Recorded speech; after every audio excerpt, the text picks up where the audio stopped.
The Committee on Foreign Affairs will come to order. Without objection, the chair is authorized to declare a recess of the committee at any point. Pursuant to Committee Rule 4, the chair may postpone further proceedings on approving any measures or matter or adopting an amendment. Without objection, all members will have 5 days to submit statements or extraneous materials on today's business. To insert something into the record, please have your staff email the previously circulated address or contact full committee staff. As a reminder to members, staff, and all others physically present in this room, per guidance from the Office of Attending Physician, masks must be worn at all times during today's markup. Please also sanitize your seating area. The chair views these measures as a safety issue and therefore on an important matter of order and decorum for this proceeding. As a reminder to members joining remotely, please keep your video function on at all times, even when you are not recognized by the chair. Members are responsible for muting and unmuting themselves, and please remember to mute yourself after you finish speaking. Consistent with House rules, staff will only mute members as appropriate and when they are not under recognition to eliminate background noise. I see that we have a quorum, and as members were notified, we intend to consider 12 measures and their amendments en bloc. Pursuant to notice, for purposes of markup, I now call up the measures and their amendments that were previously circulated to members' offices, which, without objection, will be considered en bloc, and each measure is considered as read, and the amendments to each are considered as read and are agreed to. Without objection, after remarks, the committee will vote to order the measures favorably reported en bloc, as amended if amended, and each amendment or amendments to each bill shall be reported as a single amendment in the nature of a substitute. The 12 measures in the en bloc package are H.R. 1488, Global Electoral Exchange Act of 2021, with a Castro amendment in the nature of a substitute. H.R. 1036, Bassam Barabandi Rewards for Justice Act. H.R. 402, CROOK Act. H.R. 2538, Fentanyl Results Act. H.Res. 186, calling for the immediate release of Trevor Reed, a United States citizen who was unjustly found guilty and sentenced to 9 years in a Russian prison. H.R. 2471, Haiti Development, Accountability, and Institutional Transparency Initiative Act, with a Meeks amendment in the nature of a substitute and amendments to the amendment in the nature of a substitute from Perry and Jacobs. H.R. 1228, Libya Stabilization Act, with a Deutsch amendment in the nature of a substitute and amendments to the amendment in the nature of a substitute from Mayer and Liu. H.R. 496, Ukraine Religious Freedom Support Act. H.R. 826, Divided Families Reunification Act. H.Res. 294, Encouraging Reunions of Divided Korean American Families. H.R. 1155, the Uyghur Forced Labor Prevention Act. H.Res. 317, condemning the ongoing genocide and crimes against humanity being committed against the Uyghurs and members of the other religious and ethnic minority groups by the People's Republic of China, with the McCall Amendment. And I recognize myself to speak on the en bloc passage. The measures in the en bloc demonstrate the strengths of this committee. These bills and resolutions are bipartisan. They cover regions all around the globe and reflect this committee's focus on human rights and good governance. They reflect not only upon this committee's expertise and knowledge, but also its ability to work across the aisle on the toughest issues of the day, and I want to thank the ranking member for just that. Indeed, few matters are more difficult to address than the current situation in Xinjiang, China. Despite attempts to cover up the atrocities of by Chinese authorities, it has become clear that the ongoing abuses committed against the Uyghurs and the people in Xinjiang amount to a genocide as defined by the Geneva Convention. The reports I have read and heard from survivors are truly harrowing, and I'm proud to have worked closely with Ranking Member McCall on his resolution and applaud him for his leadership and courage on this issue. Chair McGovern's legislation, the Uyghur Forced Labor Prevention Act, adds further bite to this committee's response. H. 1155 prohibits the import of goods and merchandise from Xinjiang and imposes sanctions on officials facilitating the use of forced labor against Chinese ethnic minorities and calls for a diplomatic strategy to address forced labor in the region. Let me further state this about these Uyghur measures. I do believe it is the duty of this committee to account for commercial, business, economic, and environmental and strategic considerations with each bill we pass. But ultimately, we cannot compromise on our core values or cast asunder our most cherished principles. The United States and the People's House have a duty to lead on these difficult issues, and we will not turn our backs on this solemn responsibility. Our en-bloc measures today also enact a number of serious and significant good governance reforms.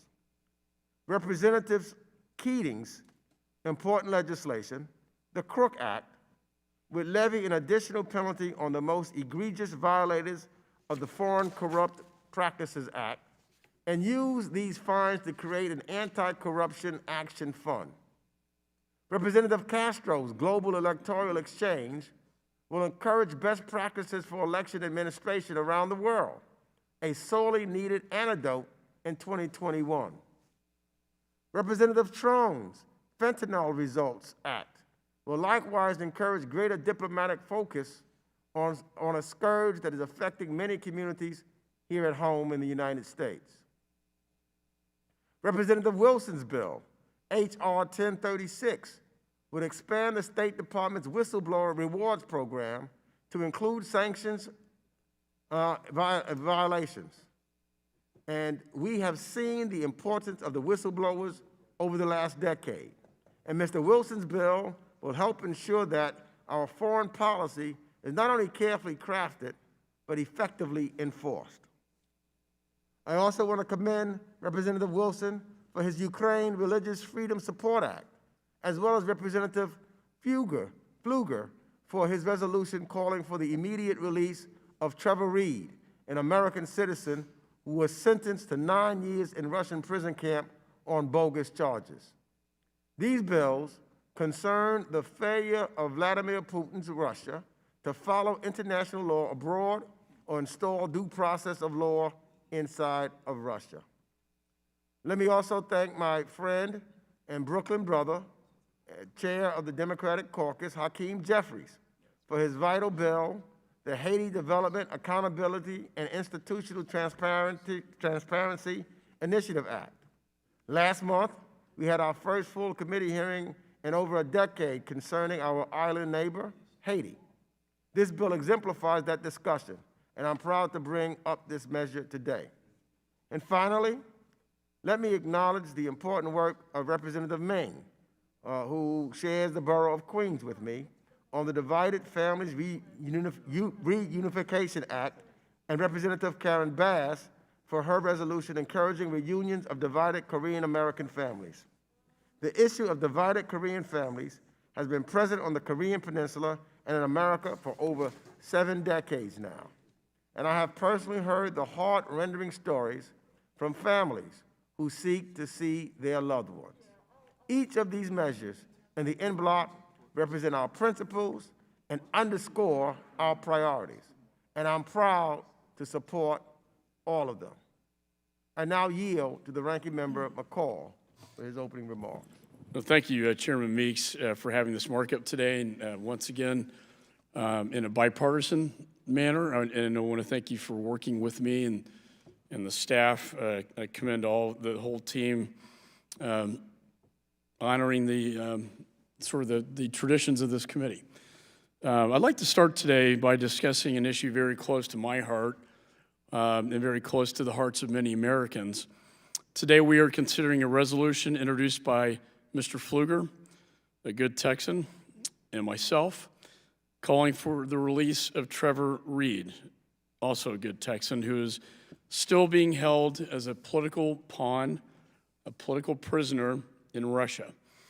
Trevor is a 29-year-old Texas resident and former United States Marine who served his country with distinction. He is not a criminal, yet the Putin regime is treating him like he is one, sentencing him to 9 years in a Russian prison for a crime he did not commit. I've met with Trevor's family on several occasions, and you can see the heartbreak written all over their faces. All they want is to get their son home. As a father of 5, I cannot imagine being in their shoes, and I've been told the Reed family is actually watching this markup as I speak. And I want to let them know that the United States Congress will not rest, and I personally will not rest until he has been safely reunited with you. I want to thank my colleague from Texas, Mr. Pfluger, for introducing this resolution, and Chairman, for your support, and help is going to be on the way. In fact, Mr. Pfluger and I spoke with the Secretary of State at our Afghanistan briefing on this very issue to raise it to his attention. I also want to thank my good friend Joe Wilson for his tireless efforts on the Ukraine Religious Freedom Support Act and his Rewards for Justice bill. Both measures I've been very supportive of, and I'm pleased they are being considered today. Also proud to be the lead Republican on Mr. Trone's bill, formerly on this committee, the Fentanyl Results Act, and I appreciate his work on this important issue affecting so many Americans. Let's get it passed, let's get it to the Senate, and let's hope the Senate does their job and passes it as well. Lastly, I want to thank you, Chairman Meeks, and your staff for working with me for months on a resolution of great importance condemning the genocide being committed by the People's Republic of China under the direction and control of the Chinese Communist Party. I would call everyone's attention to the photos being shown on the screen. It is horrific. This is actually happening in China today, under the direction and control of the Chinese Communist Party against the Uyghurs and other ethnic and religious minority groups. The photos you're seeing on the screen in the hearing room right now show the horrific truth of this genocide. Hundreds of Uyghurs being marched off trains, shackled, blindfolded, and led into internment camps. It's a chilling reminder of the true nature of the CCP's genocide. I understand there's been some debate on this, but to be clear, this is not a nuanced legal issue. The Convention on the Prevention and Punishment of the Crime of Genocide clearly states that a genocide is acting with the intent to destroy in whole or in part an ethnic, racial, or religious group. So let's just look at the facts. More than 1 million Uyghurs and other ethnic minorities have been detained by the CCP. There are multiple credible reports these innocent people are being subjected to forced labor, forced sterilization and abortions, torture, family separation, sexual abuse, and family members have reported disappearances and even deaths. CCP officials have portrayed Uyghurs as, quote, malignant tumors, unquote. They've compared their faith to a quote, communicable plague. And they said, quote, you can't uproot all the weeds hidden among the crops. You simply need to kill them all. It is disgusting. It is truly horrific. Secretaries Pompeo and Blinken have each said that genocide is occurring in the PRC. And in the last several months, Canada's parliament and the Dutch parliament have done the same. In the United States, in the United Kingdom's House of Commons will vote tomorrow on this issue. So it is time, Mr. Chairman, thank you for working with me. It's time the United States Congress steps up and speaks out against the genocide and crimes against humanity being committed by the CCP. We have a moral obligation today and tomorrow to recognize these crimes for what they really are, genocide. The Chinese Communist Party is watching closely what we are doing here today. And in fact, the world is watching. I urge everyone to support this important resolution so we can send a strong bipartisan message that the United States stands against a genocide anywhere, everywhere, and it stands against human rights abuses. We stand for freedom and democracy. So thank you again, Mr. Chairman, and I yield back my time. Gentleman yields back. Because of the hybrid virtual format of this markup, I will recognize members by committee seniority, alternating between Democrats and Republicans for the purposes of speaking on the en bloc package. If you miss your turn to speak on the en bloc, please let our staff know, and we will circle back to you. If you seek recognition, you must unmute your microphones and address the chair verbally. I now recognize Representative Jerry Connolly of Virginia, the President of the NATO Parliamentary Assembly, for 5 minutes. Thank you, Mr. Chairman, and thank you, Mr. McCall, for your eloquence on the Uyghurs. And thank you, Mr. Chairman, for holding this markup. Regular markups, I think, are key to your goal in revitalizing this committee and its critical importance in the United States Congress. If I could, I'd like to bring attention to 3 particular items. I support the en bloc, of course. One is the Divided Families Reunification Act for Korean families. And we're going on 70 years of some families who were divided by an arbitrary line after World War II and after the Korean War, and the cruelty of the regime in the North in preventing families from even visiting each other. Now whole generations have missed birth and death. And for the Korean culture, particularly, this is a horrible open wound and unnatural. And anything we can do to try to help in that regard will be profoundly appreciated in the Korean community here in the United States and certainly in the Korean Peninsula itself. Mr. McCall has brought a level of attention and eloquence to the Uyghur genocide, and we have 2 resolutions, H.R. 1155 and H.Res. 317. And I can't add to what Mr. McCall said because he said it so profoundly, but I will say this is another example where this committee has to be the place that is willing to speak truth to power. We have a bill on Saudi dissidents today on the floor I hope will pass on a bipartisan basis overwhelmingly to deliver the same message to another government. China is important. China is going to overtake the United States this decade in being the world's largest economy. But it must be held to account. It must follow international rubrics and basic human rights that are enshrined in the Human Rights Declaration of the United Nations. Protecting the Uyghurs, speaking on their behalf, is a responsibility this committee has. And we're meeting that responsibility today and passing these 2 important pieces of legislation. And finally, Mr. Chairman, the H.R. 1488, Global Electoral Exchange Act, you mentioned my role in NATO Parliamentary Assembly, but I've made, as a cornerstone of my presidency, enshrining shared democratic values in the alliance with equal status in terms of commitment to collective security. If we don't stand for shared democratic values, then we're just another military bloc. There's a reason we have the alliance, and that reason is that we come together around democratic principles. And this bill is consistent with that ethos and that message. And I think especially after recent events here in the nation's capital, we collectively need to be reinforcing that message and our commitment to those shared democratic values and processes.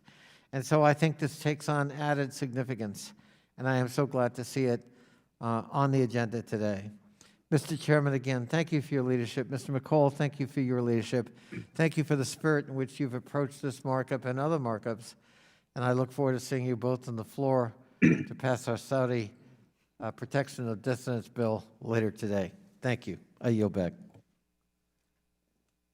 Mr. Connolly yields back.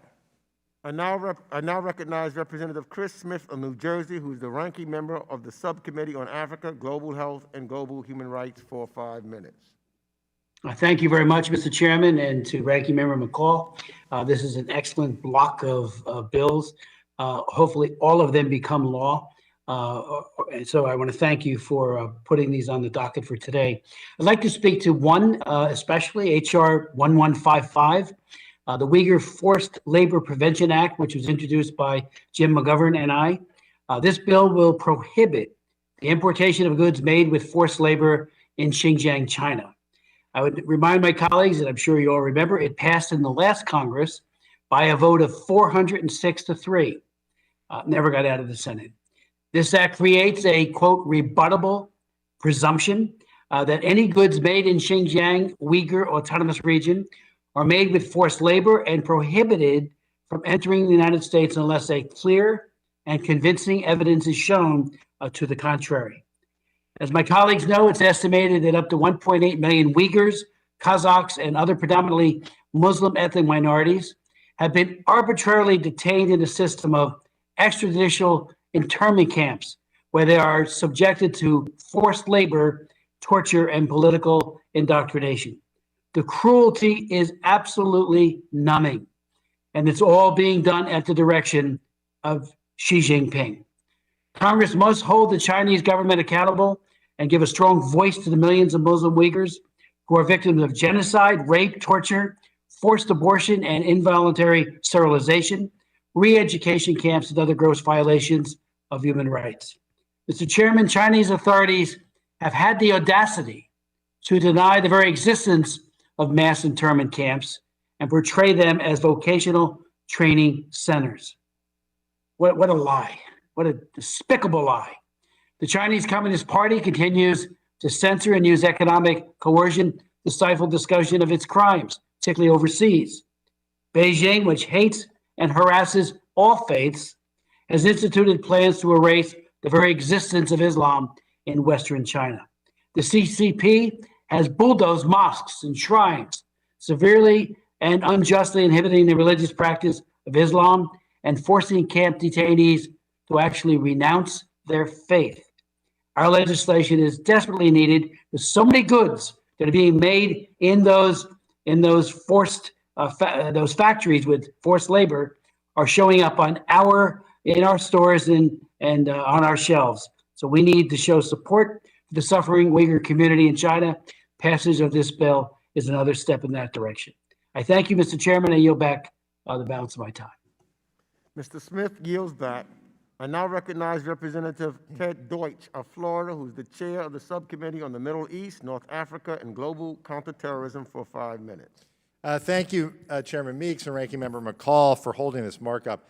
I want to express my support for all the measures we'll consider today, particularly the Bassam Barabandi Rewards for Justice Act, which I co-introduced with Middle East Subcommittee Ranking Member Wilson, that will help strengthen our ability to crack down on U.S. and UN sanctions violators. Also, as a member who has spent considerable time advocating for the release of Americans held abroad, including my own constituent, Bob Levinson. I want to express my solidarity with Trevor Reed and his family. I want to thank Representative Pfluger for introducing this resolution and calling on the Russian government to immediately release him and any other Americans wrongfully detained. I also think it's especially important that we advance the Ukraine Religious Freedom Support Act, which sends an unmistakable signal of our support for Ukraine's sovereignty and territorial integrity in light of Russia's military buildup and ongoing aggression in Ukraine. I strongly support Mr. McGovern's Uyghur Forced Labor Prevention Act and the Meeks-McCall resolution condemning the Chinese government's systematic oppression of Uyghurs. I hope this committee will also consider my Uyghur Human Rights Protection Act in the coming months, which would also assist Uyghurs threatened by Chinese government repression, making it easier for them to seek asylum here in the United States. I share the concerns that the chair has expressed over the current situation in Haiti, and as a representative of South Florida, I thank him for his leadership and thank Representative Jeffries for putting forward today's legislation. I know that this issue hits close to home for so many in the Haitian diaspora. The Haitian people deserve accountability from their government. They deserve to have a free and fair electoral process, and they deserve the full support of the United States. Finally, I'd like to thank the chairman and ranking member for marking up the Libya Stabilization Act, which I introduced with Mr. Wilson, Mr. Liu, and Mr. Malinowski. The bill passed the House last Congress but did not advance in the Senate, and I am hopeful that with our committee advancing the legislation early this Congress and with a new administration and new majority in the Senate, it will pass into law this year. Since October, Libya has experienced a ceasefire, diplomacy, and a domestic political dialogue that have brought increased security to all Libyans. A new unified interim government was inaugurated in March and will govern Libya until free, fair, inclusive, and credible elections are held in December. These are important accomplishments. Credit should be given to the Libyan people and participants in the Libyan Political Dialogue Forum, as well as the UN and U.S. Embassy in Libya for these achievements. And while I'm heartened by these developments and the Biden-Harris administration's renewed focus on Libya, the situation remains tenuous. More than 500,000 migrants remain in Libya. Human rights abuses continue. Furthermore, progress on securing the withdrawal of foreign weapons, forces, and mercenaries from Libya remains elusive. Thousands of foreign fighters are still in Libya despite repeated international agreements and the October 2020 ceasefire calling for their removal. The presence of these forces aggravates the conflict, exacerbates humanitarian and human rights abuses, and undermines Libyan sovereignty. Therefore, our legislation imposes targeted sanctions on individuals who violate the arms embargo and support foreign military intervention and militias that threaten the peace, security, and stability of Libya. The bill demonstrates Congress's interest in ending foreign intervention and consolidating Libya's political gains both before and after the December elections. These initiatives, removing foreign forces and helping Libyans rebuild their country, will encourage long-term peace and stability in Libya. Thanks again to Chairman Meeks and Ranking Member McCall for marking up this bill and all of the important pieces of legislation that we will consider today. And thank you, Mr. Chairman. I yield back the balance of my time. Mr. Deutsch yields back. I now recognize Representative Steve Shabbat from Ohio, who's the ranking member on the Subcommittee of Asia, the Pacific, Central Asia, and the Nonproliferation for 5 minutes. Thank you, Mr. Chairman. I want to thank you and commend you and the ranking member, McCall, for continuing to work together in a bipartisan manner and getting so many pieces of legislation across the finish line, at least of this committee. Hopefully we'll get them through the Senate, get them to the President's desk, but I want to thank both of you. We have a lot of good bills today. I want to focus on just 2 of them because of the shortness of time. First, I'd like to discuss the Libya Stabilization Act. Since Gaddafi was toppled, that country has been in some level of chaos. Fortunately, things may be calming down now as a political solution moves forward, but there's still a long way to go. This legislation should help the administration fulfill the U.S. role as an honest broker seeking peace in this long-suffering, war-torn country. I want to also raise the human trafficking situation in Libya, and I'd like to thank Mr. Deutsch for including provisions on human trafficking in his substitute amendment, which I authored when this committee last worked on the bill. In its March 2021 monthly update on Libya, the International Organization for Migration reported that there are approximately 570,000 migrants in Libya, in addition to hundreds of thousands of internally displaced persons. The existing conditions that these people face are absolutely terrible. Torture, malnutrition, violence, and other forms of human rights abuse are common, and there's no place to flee. Many of these migrants are on their way from sub-Saharan Africa to Europe with the hope of building a better life there. Along the way, they are often caught up in networks of human traffickers that exploit them in the most horrific ways.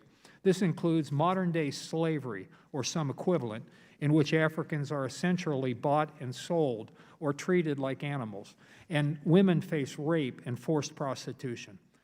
The provisions that I authored make it the policy of the United States to seek an end to forced labor, sexual exploitation, and even what amounts to slavery in Libya, and addresses these crimes.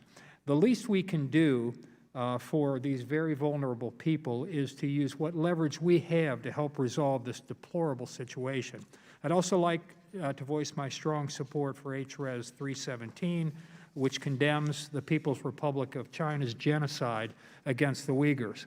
I'm proud to be a co-sponsor of this legislation. I want to commend, again, Ranking Member McCall and you, Mr. Chairman, for your work on bringing it and this critical issue before this committee. As Ranking Member, as you mentioned, of the Asia and Pacific Subcommittee, I monitor the Chinese Communist Party particularly closely, and the atrocities committed against the Uyghurs are completely out of bounds for a country like China that likes to consider itself civilized. As I mentioned, in Libya, people face unspeakable abuses that are perpetuated by unscrupulous men preying on weak and desperate people. In Xinjiang, however, we see many of the same abuses, and they are being deliberately planned and perpetrated by the state.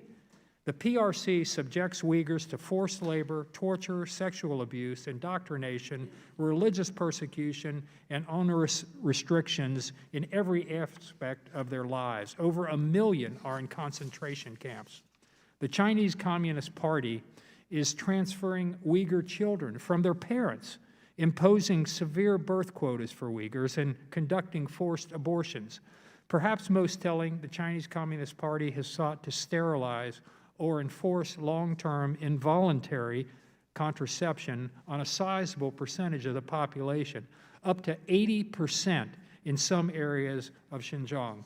As a result of all of this, the birth rate in Xinjiang fell by 24% in 2019. One can destroy a people by preventing the next generation from being born. This is without a doubt what the Chinese Communist Party is attempting to do. This is genocide. If we do not stand up today and be the voices for the voiceless, we will be judged harshly. And I want to thank again this entire committee on both sides of the aisle for stepping up, and let's continue to push forward on this tragic, tragic issue. I'd urge my colleagues to support this resolution, and I yield back. Gentleman yields back. I now recognize Representative Bill Keating of Massachusetts, the chair of the Subcommittee on Europe, Energy, and the Environment and Cyber, for 5 minutes. Thank you, Mr. Chairman, and thank you for holding this markup. I associate myself with the comments and support for the bipartisan legislations going forward. I particularly like to thank members of the committee for their support in dealing with the CROOK Act.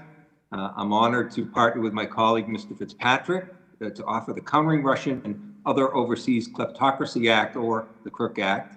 This important piece of legislation is the latest in our efforts to counter Russia's ceaseless, malign global influences and to send a strong message to all authoritarian states that actions that weaken democratic governments feed terrorist recruitment and transnational organized crime, enable drug smuggling and unconscionable human trafficking, and stymie economic growth will not be tolerated. The CROOK Act will establish an anti-corruption action fund to assist governments and non-governmental organizations in their efforts to prevent, investigate, and combat corruption and bribery. It'll establish an interagency task force to work with U.S. embassies to coordinate assistance efforts, promote good governments in foreign states, and enhance and evaluate the ability of foreign states to combat public corruption. It'll also designate embassy anti-corruption points of contact to support an interagency approach to combat public corruption. The CROOK Act is recognized as a vital tool in the fight against corruption and enjoys widespread bipartisan support, bicameral support, and civil society support. I thank the members of the committee, and I urge their support of the CROOK Act. I yield back.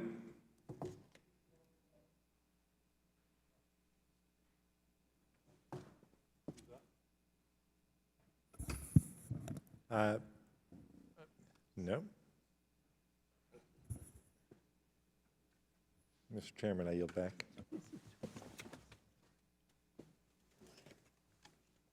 Gentleman yields back. I now recognize Representative Joe Wilson of South Carolina, who is the ranking member of the Subcommittee on the Middle East, North Africa, and Global Counterterrorism, for 5 minutes. Thank you, Chairman Greg Meeks and Ranking Member Mike McCall, for bringing these important bipartisan measures before us today, including 2 bills I sponsored and passed the House last year. While each of these bills before us today represents the bipartisan spirit of the House Foreign Affairs Committee, I'm grateful to speak in support of the following measures. First, I would like to thank the committee for marking up H.R. 496, which I reintroduced with my good friend and fellow Helsinki Commission member, Emmanuel Cleaver. Russia's aggression in Ukraine and illegal occupation of Crimea have dragged on for nearly 8 years. The human toll is staggering and needs to be understood. The fighting has killed over 10,000 soldiers and more than 3,000 innocent civilians. Another casualty of Russian aggression in Ukraine has been the attack on religious freedom. Russian authorities in Crimea illegally continue to persecute and intimidate the minority Christian, Muslim, and other religious groups like the Jehovah's Witnesses. This bill upholds the United States' commitment to promote religious freedom and protect religious minorities around the globe by bringing international attention to the grave violations of religious freedom in the territory of free Ukraine, where, again, people need to know more than 13,000 people have been killed due to the aggression. This legislation helps ensure that Vladimir Putin and his cronies are held accountable. I thank the Helsinki Commission for championing this issue and will always be grateful for our late colleague, Chairman Alcee Hastings' commitment to global human rights. I would also like to thank the committee for marking up H.R. 1036, which I reintroduced with Chairman Ted Deutsch. This bill would expand the Rewards for Justice program at the State Department to authorize awards for individuals coming forward with information on sanctions, evasions, and practices. The bill was inspired by Bassam Barabandi, a courageous Syrian defector and former diplomat at the Syrian embassy in Washington, who worked with anti-regime activists to provide passports to critics of the criminal Assad regime.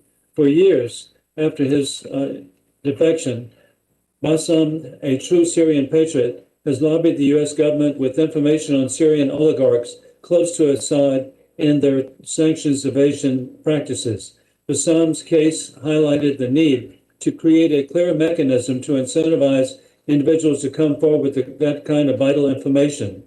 H.R. 1036 will do just that and ultimately enhance compliance with U.S. and international sanctions, increase confidence in the rule of law, and bring criminals and rogue regimes seeking to circumvent U.S. law to justice.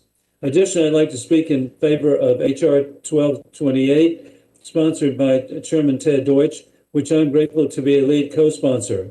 This bill promotes democracy and stability for the people of Libya and holds outside actors accountable for malign interference.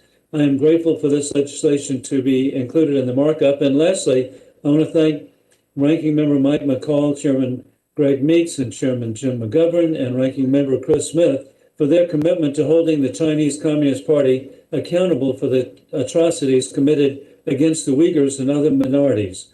Both H.R. 1155 and House Resolution 317 reaffirmed the United States' commitment to supporting religious freedom and protecting religious minorities from exploitation and persecution. Thank you again, Mr. Chairman and Ranking Member. I yield back. Representative Wilson yields back. I now recognize Representative Karen Bass of California, who's the chair of the Subcommittee on Africa, Global Health, and Global Human Rights, for 5 minutes. Thank you very much, Mr. Chair. Need to turn up the volume here. Today, Representative Young Kim and I welcome your support on a very important bipartisan resolution, H.Res. 294, encouraging reunions of divided Korean American families. This resolution, which was first introduced in the 115th and 16th Congress and passed unanimously, focuses on the institution of family and prioritizes the reunion of Korean Americans with relatives in North Korea, acknowledging that 10 million Korean families were separated in 1953 at the end of the Korean War. This resolution supports the tens of thousands of Korean American families who lost contact with relatives in North Korea almost 70 years ago. This resolution also recognizes that the government of South Korea and North Korea organized 21 rounds of family reunifications between 1985 and 2018 that reunited approximately 40,000 families and seeks to provide ways in which Korean American families can enjoy similar benefits.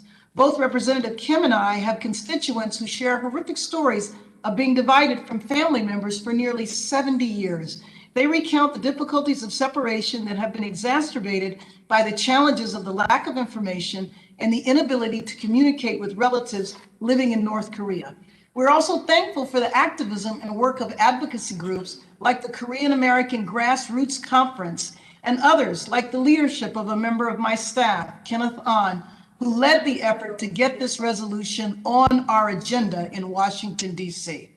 However, it remains unfortunate that American diplomatic overtures, congressional action, and high-level engagements in 2018 and 19 have failed to develop formal channels to reunify divided Korean American families.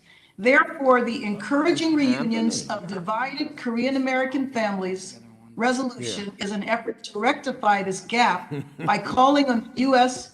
and North Korea to immediately begin the process of reuniting Korean American divided family members with their immediate relatives by identifying divided families in the U.S. and North Korea who are willing and able to participate in a pilot program for family reunions, finding matches for members of such families through organizations such as the Red Cross, and working with the government of South Korea to include American citizens in inter-Korean video reunions.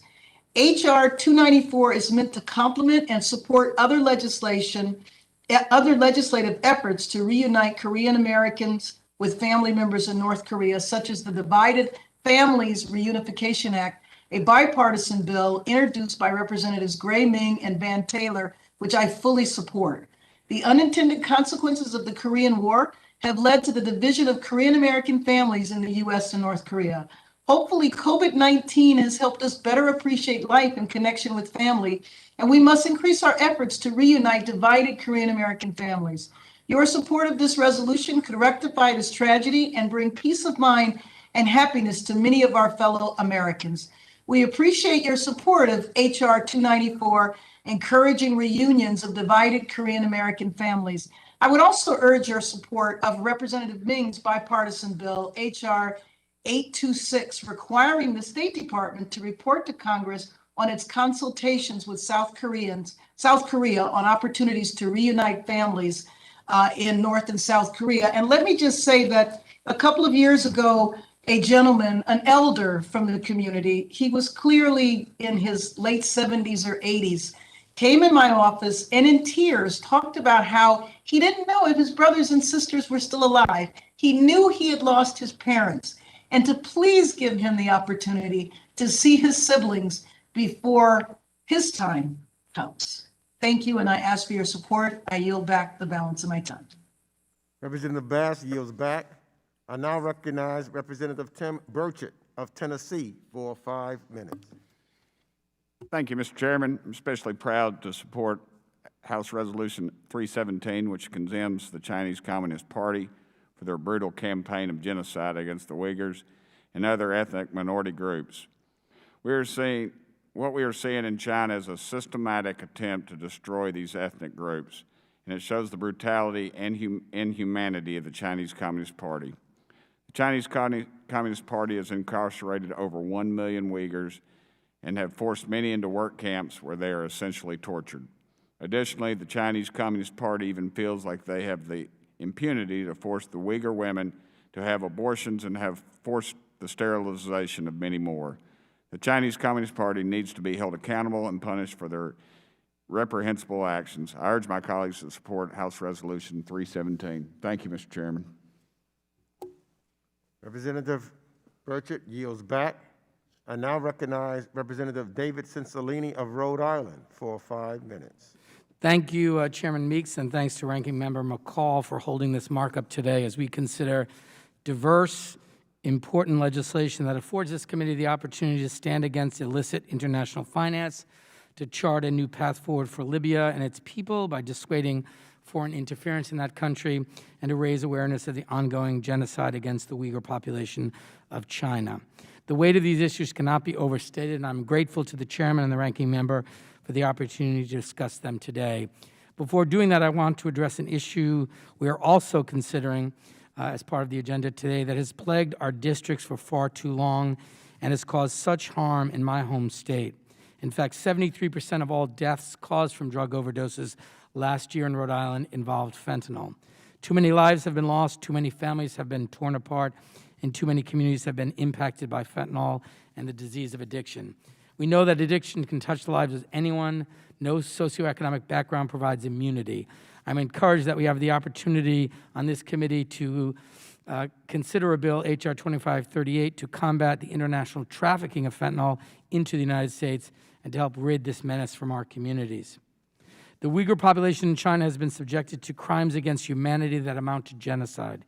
There is no graver crime, no more grievous an act, and the weight of history demands that this committee take all the actions within our power to raise awareness of these atrocities that the Uyghurs are being forced to endure. The birth rate amongst the Uyghur population has declined at a rate of 6 times that of the rest of China. That's a consequence of Chinese government policies that force sterilization, force abortions, and force unwanted marriages to ethnically cleanse the region of the Uyghurs. Never again must truly mean never again. I encourage my colleagues on this committee to support House Resolution 317. Since the fall of the Gaddafi regime in Libya, the Libyan people have lived under the yoke of a failed state. Governance, human rights, and basic services have been left in shambles, and the gaps have, for too long, been filled by international actors seeking to further their own geopolitical aims without consideration of the people of Libya. After years of turmoil and tumult, without any meaningful progress in improving governing structures in Libya, and with elections slated for this year, I encourage my colleagues to support H.R. 1228 so that the people of Libya might finally have the opportunity to chart their own path forward. Upwards of $2 trillion in illicit funds, largely from bad actors like Russia and China, flood the international system annually through money laundering, tax abuse, and transnational financial crimes. These funds fuel instability, worsen inequality, weaken public institutions and the public trust, and siphon resources away from development abroad, all in the name of corruption. The ramifications of inaction have led to a greater exacerbation of the problem. We must demand greater accountability and greater transparency in combating illicit international finance, and this legislation will help us do so. And I ask my colleagues to join me in supporting H.R. 402 so that we may advance greater cooperation among our partners abroad and begin to curtail the deeply corrupt practices that have festered for far too long around the globe and benefited authoritarian leaders. Once again, I thank you, Mr. Chairman, for holding this markup, and I yield back. Representative Cicilline yields back. I now recognize Representative August Pfluger of Texas, who is the vice-ranking member for the Subcommittee on Europe, Energy, the Environment, and Cyber, for 5 minutes. Thank you, Mr. Chairman and Ranking Member McCall, for an important hearing today. And before I get into the main issue, I'd also like to express my support for H.R. 317, condemning the genocide against the Uyghur population. And I appreciate this committee being committed to that. Mr. Chairman, thank you for the support of the resolution calling for the immediate release of Trevor Reed in today's markup. Trevor is my constituent from Granbury, Texas. He's an Eagle Scout, a U.S. Marine veteran, and more importantly, a beloved son who was sentenced to spend a decade of his life in a Russian prison for a crime that he did not commit. Trevor was initially detained for public intoxication, but when the Russian Federal Security Service discovered that he is a U.S. Marine veteran, they upped the charges and accused him, wrongfully accused him, of endangering the lives of police officers. These charges were clearly politically motivated, and the entire process has been bogus.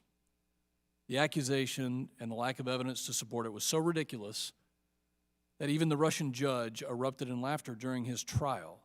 U.S. Ambassador John Sullivan said, "Justice was not even considered" in this case, and described Trevor's trial as a theater of the absurd. His trial was a sham, and his treatment in the custody of Russian authorities has been nothing short of appalling. He has been denied medical care, consular access, and has been repeatedly moved without proper notification. I would like to sincerely thank Ambassador Sullivan and all of our embassy partners for fighting on Trevor's behalf of his rights and for their close relationship with Trevor's family, while also fighting to bring him home. Trevor has now spent 614 days in Russian prisons on fabricated and false allegations. That is 614 days too long. I spoke with Secretary Blinken, and Ranking Member McCall also spoke with him yesterday. And we'd like to thank the Secretary of State for his support of Trevor Reed and others who are wrongfully detained. Our resolution and our message are simple. The United States will not tolerate an American citizen being held by the Putin regime as a political pawn. And I hope that the Reed family is watching, and if you are, please know that we are committed to bringing Trevor Reed home. I urge my colleagues to join me in standing with Trevor to reunite him with his family. Free Trevor Reed. With that, Mr. Chairman, I yield back. Mr. Pfluger yields back. I now recognize Representative Joaquin Castro of Texas, who's the chair of the Subcommittee on International Development, International Organizations, and Global Corporate Social Impact, for 5 minutes. Thank you, Chairman Meeks and Ranking Member McCall, for holding this markup. These bills and resolutions are important, and I look forward to supporting all of them. I want to thank Representative Pfluger and the Ranking Member for introducing H.Res. 186, calling for the release of Trevor Reed. I'm proud to be a co-sponsor of this bill. Trevor Reed is a Texan who was unjustly arrested and sentenced to 9 years in prison of prison labor in Russia on trumped-up charges. It's been nearly 2 years since Trevor and his family's nightmare began, and it's long past time for Moscow to release him and allow him to come home to the United States. As this resolution makes clear, we will not stop pressing this issue until Trevor is reunited with his family back in Texas. I also want to highlight the 2 Uyghur measures we'll vote on today. The Ranking Member's resolution reaffirms that the House believes the Chinese government's crimes in Xinjiang constitute genocide. It also calls on the President to direct our UN ambassador to push the United Nations to investigate and take actions against this ongoing genocide. I'm a proud co-sponsor of Mr. McGovern's Uyghur Forced Labor Protection Act. This bill will ensure that companies choose between relying on forced labor in Xinjiang and having access to the U.S. market. The American people will not be complicit in the Chinese government's abhorrent actions. There are plenty of great bills, obviously, to talk about in this markup, and I could say great things about all of them, but I want to reserve some time to discuss the Global Electoral Exchange Act, which I introduced with Representatives Wagner, Titus, and Fitzpatrick. I'm grateful that we have 19 co-sponsors on this bill, including many members of the Foreign Affairs Committee. In both the 115th and 116th Congresses, we passed the Global Electoral Exchange Act through both this committee and the House during those terms. I'm hopeful that the third time will be the charm in passing it through the United States Senate and finally getting it signed into law. The exchange program this bill creates is even more important now than it was when Mark Meadows and I first introduced it in 2017. Since then, we've seen authoritarian states on the rise and democracy receding. If we're going to compete with adversaries like China and Russia, we need to align with global democracies. The more of them, the better. To do this, we must demonstrate that democracies are capable of meeting the challenges of this century better than authoritarian states. This starts with ensuring democratic states can hold free and fair elections. The Global Electoral Exchange Program fills gaps in existing bilateral election assistance. The exchange program would also enhance ongoing U.S.-funded technical assistance for elections worldwide. Put simply, the United States must exercise leadership in promoting democracy as the best form of government around the world. This is an essential component of any competition with China and Russia, and it's also the right thing to do. That is why this bill is so important in the United States taking a leadership role in the success of democracy around the world. I ask all members to support the Global Electoral Exchange Act today as part of this package. Thank you, Chairman, and I yield back. Mr. Castro yields back. I now recognize Representative Peter Meyer of Michigan for 5 minutes. Thank you, Mr. Chairman and Ranking Member McCall for holding this markup. I strongly support the en bloc package, and I just wanted to highlight two bills in particular. The first, as the prior colleagues have mentioned and stood in support of, is House Resolution 186, which is calling on Russia to release Trevor Reed, a Texan and a constituent, Mr. Pfluger's, who has also been a Marine Corps veteran unjustly detained in that country for over 2 years now. As we all know, Trevor Reed's treatment by the Russian justice system has been a Kafkaesque farce since day one. He was charged with assaulting a police driver and causing his vehicle to swerve, even though an hour of security footage and witness testimony presented at his trial showed no such thing had happened. Our ambassador to Russia, John Sullivan, said the evidence against Mr. Reed was so flimsy and preposterous that the entire courtroom, including the judge, audibly laughed when it was presented. For Mr. Reed's ostensible crimes, he was sentenced to a patently harsh and disproportionate punishment of 9 years in prison. We all know what Trevor's real crime was. He was a U.S. citizen and a military veteran. And we know exactly why Russia doled out such an excessive jail sentence, because they wanted him as a bargaining chip in any future negotiations. But Trevor Reed is just the tip of the iceberg when it comes to political prisoners in Russia. Paul Whelan, from my home state of Michigan, is another American citizen who's been detained by the Russian government since 2018.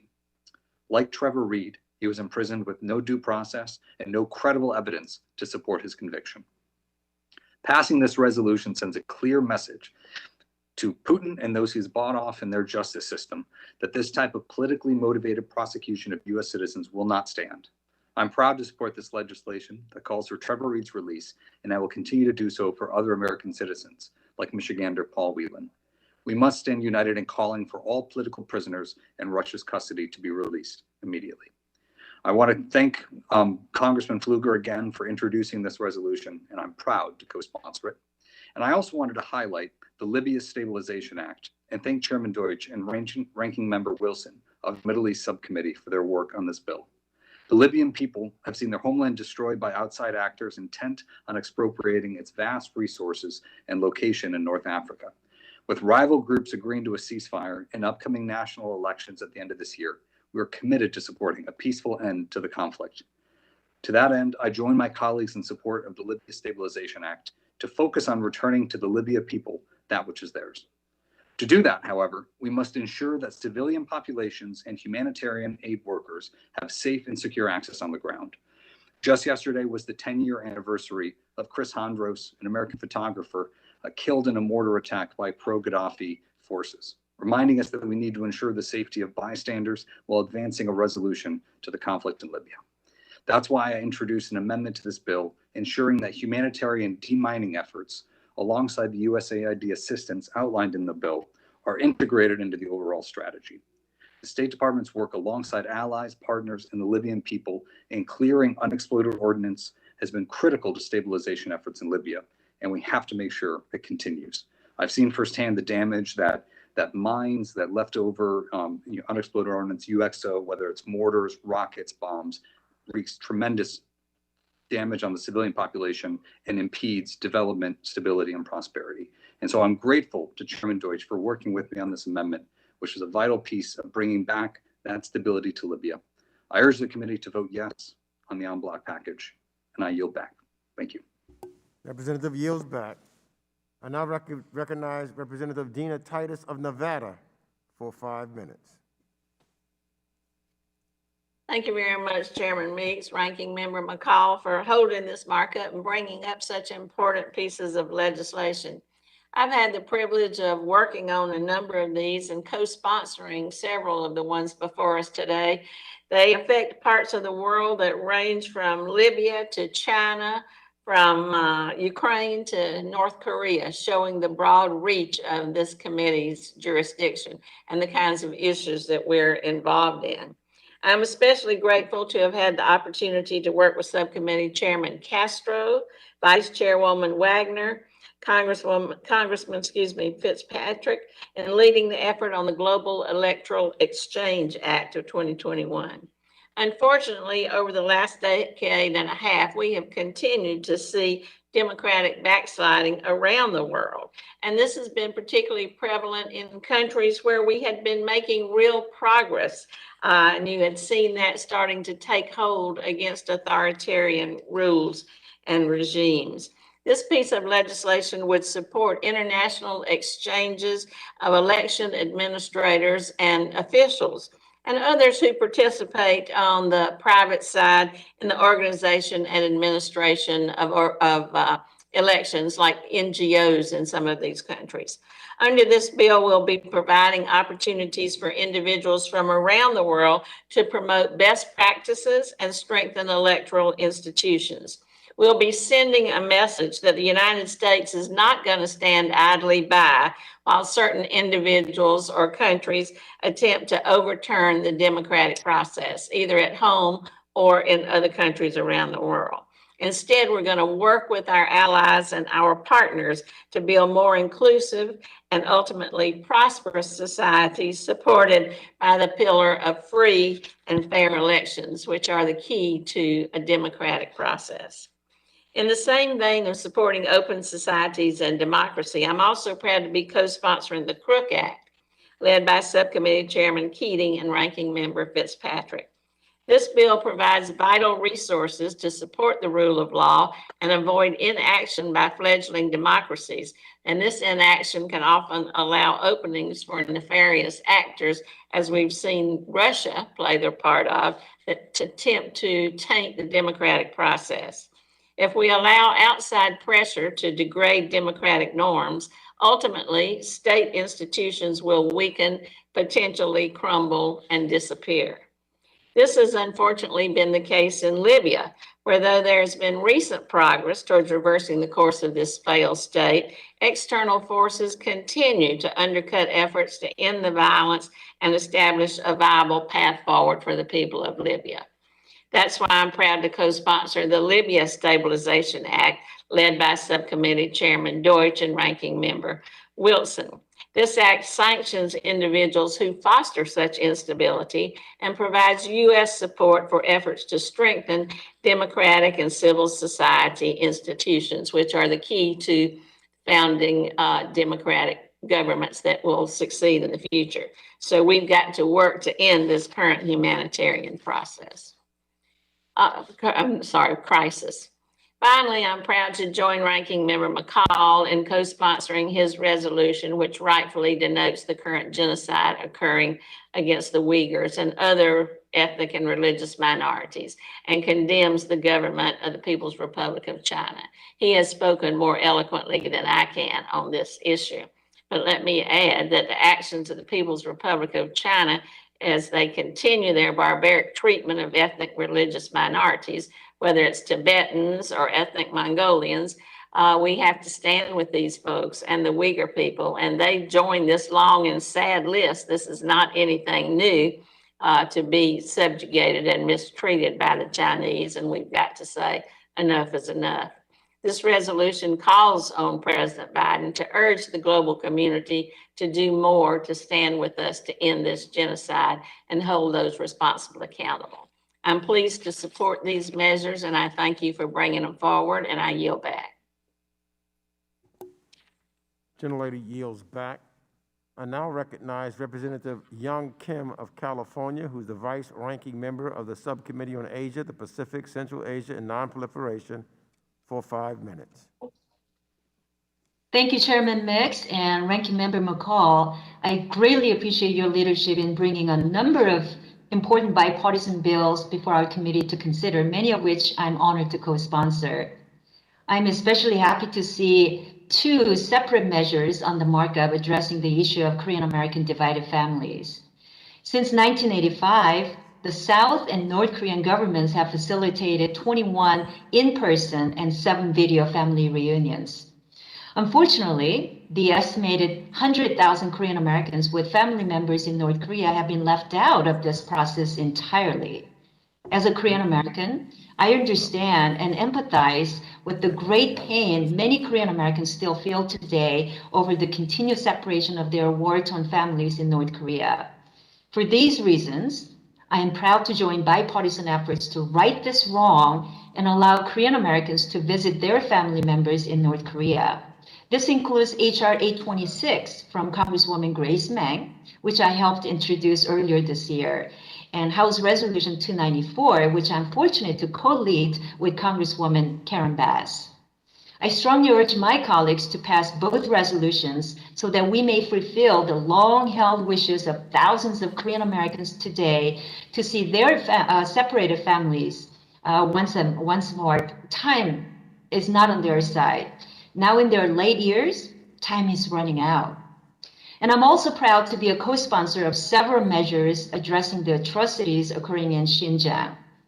Introduced last Congress, the Uyghur Forced Labor Prevention Act is a crucial protection for America's consumers to ensure our people are not purchasing products made with forced labor. Given the ongoing and horrific human rights abuses in Xinjiang, we must give our government the tools it needs to investigate slave labor conditions in China and hold our companies accountable in preventing profits from forced labor. I applaud Congressman McGovern for reintroducing this bill for the 117th Congress and urge speedy passage along with House Resolution 317, a bipartisan resolution led by Chairman and Ranking Member of this committee. This resolution condemns the ongoing genocide against Uyghurs in Xinjiang and urges the President to leverage our power at the United Nations to call for investigation and multilateral sanctions on the People's Republic of China. Over 70 years ago, our country swore never again to ignore genocide and crimes against humanity on the levels we saw during the Holocaust. We must stand together in condemning the human rights abuses and mass sterilizations occurring in Xinjiang and urge our international allies and partners to act as well. I'm proud to co-sponsor this resolution with Ranking Member McCall and Chairman Mix and strongly recommend its passage today. Finally, I'm proud to stand in support of my colleague, Congressman Pfluger's bill calling for the immediate release of Trevor Reed, who is currently serving an unjust sentence of 9 years in a Russian prison camp. Unfortunately, the case of Mr. Reed is not an isolated one. Time and again, Russia has resorted to politically motivated imprisonment to silence critics of the regime.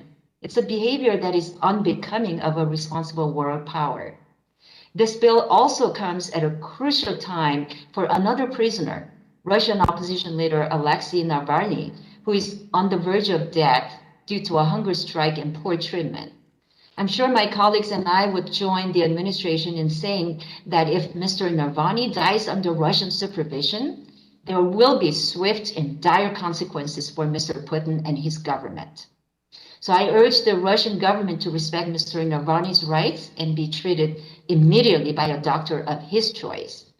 Thank you, and I yield the balance of my time. The gentlelady yields back.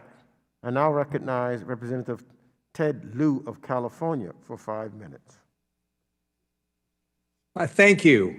I want to first thank Chairman Meeks and Ranking Member McCall for holding this markup. I support all the bills and amendments in this package. I'd like to talk about Libya and China. The Libya Stabilization Act, of which I am pleased to be a lead co-sponsor, takes on new importance as a new unity government has taken shape in Libya and the process of national unification moves forward. It is our hope that the provisions of this bill will help us to support and sustain Libya's stability, which is critical to the U.S. and our partners. This amendment focuses on another tool that can help stabilize Libya, which is public diplomacy. For years, people-to-people ties between Americans and Libyans were limited. Today, many Libyans are eager to establish ties with the United States, and the amendment is straightforward. First, it states the sense of Congress that the U.S. should expand educational and cultural exchange programs with Libya. And second, it authorizes the president to expand such programs with Libya. Libya's new foreign minister, Najla El-Mangoush, who also happens to be Libya's first female foreign minister, studied in the United States on such a program, which was the Fulbright Scholarship. Her trajectory from Fulbright to foreign minister is but one of countless similar stories of foreign exchange participants who bring their U.S. experience and networks to positions of influence, thereby demonstrating the power of international exchanges and the power of ideas that they learn in America. But there are only currently 3 slots for the Libya Fulbright program each year, and I believe we need to expand those slots as well as the slots in other exchanges. I'm also pleased to support the 2 bills today related to China. The first is H.R. 1155, the Uyghur Forced Labor Prevention Act, and the second is H.Res. 317, condemning the ongoing genocide and crimes against humanity being committed against Uyghurs and members of other groups. What China is doing to the Uyghurs is completely unacceptable. They are human beings. Violating their human rights should not be tolerated. And I'm pleased to co-sponsor both of these bills. I also want to take a moment now to talk to my colleagues across the aisle. What China did with the virus at the beginning was completely unacceptable. They lied about it. They suppressed it. They misled the world. At the same time today, another report came out showing this time that 1/3 of Asian Americans fear physical attacks, threats, and violence, and that this violence is rising. Nearly half of Asian Americans experience an incident tied to their racial or ethnic background since the pandemic began. So all of you have the right on the First Amendment to say whatever you want. But if you use an ethnic identifier in talking about this virus, if you use phrases like Kung Flu and Chinese virus, you are increasing the risk of violence and hatred towards Americans of Asian descent. So I'm going to plead with you, please stop using those phrases. Thank you, and I yield back. Mr. Lieu yields back. I now recognize Representative Susan Wild of Pennsylvania for 5 minutes. Thank you, Mr. Chairman. I rise to support H.R. 1155, the Uyghur Forced Labor Prevention Act. In the previous Congress, this committee and then the entire House passed this legislation by a resounding bipartisan margin with a final tally of 406 votes on the floor of the House. Together, virtually every member of the House, Republicans and Democrats alike, stood together to send an unequivocal message. The use of Uyghur forced labor in corporate supply chains must end right now. Tragically, the United States Senate failed to pass this legislation on their end. Now we have another opportunity, and those of us serving in both chambers must act with the moral urgency that this issue demands.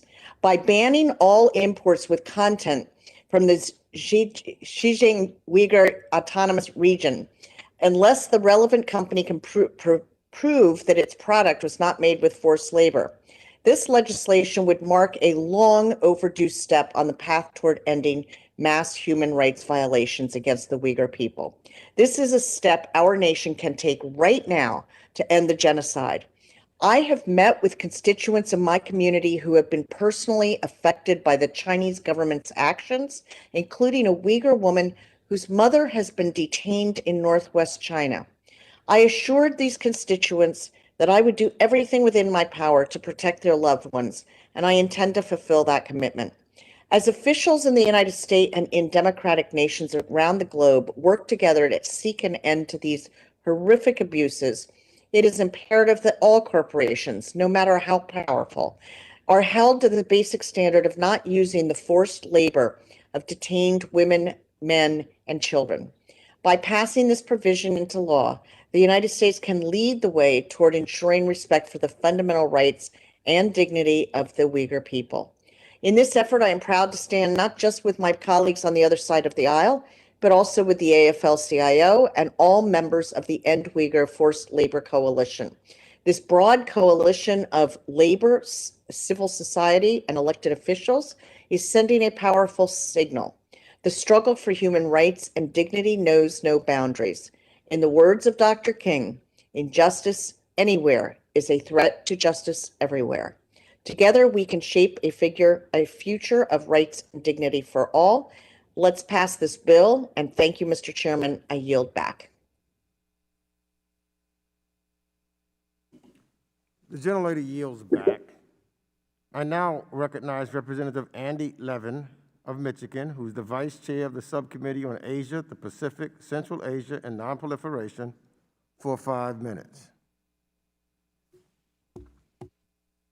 Thank you so much, Mr. Chairman, for holding this markup. And I support so many of the important pieces of legislation that we're considering. I want to focus my remarks today on the Haiti Development Accountability and Institutional Transparency Initiative Act, H.R. 2471. I especially want to thank the bill's sponsor, Hakeem Jeffries, the gentleman from New York, for his work on this. As someone who's fought for accountability and respect for human rights in Haiti for a long time, I'm super pleased about the steps that this bill takes. I'm also glad that we're making an unambiguous statement about the current state of affairs in Haiti, acknowledging that the Moïse administration lacks the credibility to oversee a proposed constitutional referendum scheduled for June, which legal experts consider unconstitutional, and recognizing the widespread concerns among Haitian civil society groups of all kinds that planned elections will not be free, will not be fair, and will not be credible. This bill makes clear that the United States should not support this dubious constitutional referendum, and that we should instead empower Haitian civil society, grassroots organizations, and diaspora groups to chart a Haitian-led path forward out of the current political crisis. Again, thanks to you, Chairman Meeks and Ranking Member McCall, for making Haiti a priority in the early months of this new Congress. Thanks to Chairman Jeffries for his leadership on this issue. I urge my colleagues to support H.R. 2471, and I yield back the balance of my time. Mr. Levin yields back. I now recognize Representative Sarah Jacobs of California, who's the Vice Chair of the Subcommittee on International Development, International Organizations, and Global Corporate Social Impact, for 5 minutes. Well, thank you, Mr. Chair, and I'm looking forward to voting for and supporting all of the bills today. And I especially want to thank you, Mr. Chair, for elevating the topic of Haiti and the United States' role in it. I'd like to thank you and Ranking Member McCall and my colleagues for their support of my amendment to H.R. 2471, the Haiti Development Accountability and Institutional Transparency Initiative Act. I also want to thank Congressman Issa, who has joined me as a partner on this amendment. This is a critical bill that will ensure we take stock of U.S. policy in Haiti and measure our progress in addressing corruption, governance, rule of law, press freedoms, and so much more. Haiti is currently facing one of its worst outbreaks of violence since 1986. This has had a devastating impact on the Haitian people, and not addressing it makes it impossible to find a solution to resolving longstanding instability. We've seen this movie before, and instead of continuing the same approach and hoping for a different outcome, it's critical that as we're conducting our long overdue review of policy, we are analyzing the drivers and risks of conflict, instability, and violence in Haiti. My amendment sets out to do just that. It requires the State Department and USAID to conduct an assessment of conflict, instability, and violence in Haiti. It ensures we're analyzing the systemic patterns and causes of violence and the role of actors and beneficiaries who play a part. It also takes into account the lack of judicial independence in Haiti, a key factor aggravating political instability and distrust in government institutions. As someone who's worked in conflict stabilization at the State Department, I know how important it is that we understand and address the root causes of violence and conflict in order to craft sound policy and make decisions on where to focus our foreign assistance. My amendment will ensure our review of U.S. policy in Haiti takes this important step. And with that, I support this bill and urge my colleagues to do the same. Thank you. I yield back. Ms. Jacobs yields back. Does anyone wish to speak on the en bloc? Hearing no further requests for recognition, the committee will proceed to consider the notice items en bloc. Pursuant to the previous order, the question occurs on the measures en bloc as amended, if amended. We're going to take a vote by voice.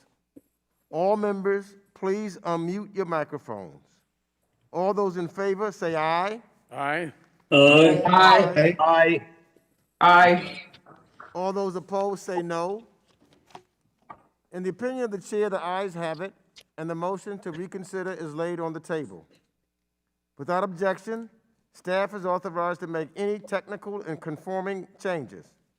This concludes our business today, and I again want to thank Ranking Member McCall and all of the committee members on both sides of the aisle for their contributions and assistance with today's markup.